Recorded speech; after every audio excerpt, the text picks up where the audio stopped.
25 साल की गिरावट बताना चाहता हूं। पहले कहीं बाहर जाना होता था तो बाप से पूछने की हिम्मत नहीं होती थी। माँ से कहता था माँ मुझे बाहर जाना, पिताजी से परमिशन दिलाते। माँ परमिशन दिलाती थी तो मैं बाहर जा पाता था। फिर मैं बाप की आज्ञा से बाहर जाने लगा। फिर मैं बाप को बता करके बाहर जाने लगा। फिर मैं बाप को बिगर बताए बाहर जाने लगा। और आज बाप की हिम्मत नहीं जो मुझसे पूछ ले बेटे तू कहाँ जा रहा है। पहले मैं माँ बाप के साथ रहता था, माँ बाप मेरे साथ रहते। फिर हमने बना लिया एक मकान, एक एक कमरा अपने लिए, एक एक कमरा बच्चों के लिए, एक रीडिंग रूम, एक वो बाहर छोटा सा ड्राइंग रूम उन लोगों के लिए जो मेरे आगे हाथ जोड़ते थे, एक वो अंदर बड़ा सा ड्राइंग रूम उन लोगों के लिए जिनके आगे मैं हाथ जोड़ता हूँ। बहुत अच्छा जी, वाह वाह वाह। पहले मैं फुसफुसाता था तो घर के लोग जाग जाते थे, करवट भी बदलता था तो घर के लोग सो नहीं पाते थे।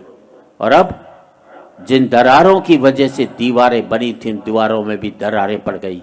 अब मैं चीखता हूं तो बगल के कमरे से ठहाके की आवाज सुनाई देती है और मैं सोच नहीं पाता हूं कि मेरी चीख की वजह से वहां ठहाके लग रहे हैं या उनके ठहाकों की वजह से मैं चीख रहा हूं। क्या बात है, वाह वाह वाह वाह वाह।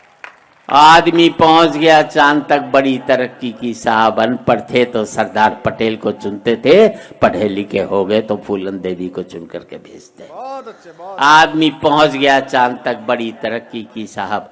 चांद को छूने में घमंड महसूस करते हैं और माँ बाप के पांव छूने में शर्म महसूस करते हैं। आदमी पहुंच गया चांद तक, पहुंचना चाहता है, मंगल तक खोजना चाहता है सूर्य के रहस्य, लेकिन नहीं पहुंचता भाई के दरवाजे तक। और आज इस समृद्धि की ऊंचाई पर बैठकर मैं सोचता हूं इसके लिए मैंने कितनी बड़ी खो दी ये खाइयां। क्या बात है, वाह। अंतिम पंक्तियां हैं, बात अच्छी लगे तो एक एक व्यक्ति की तालियां चाहूंगा।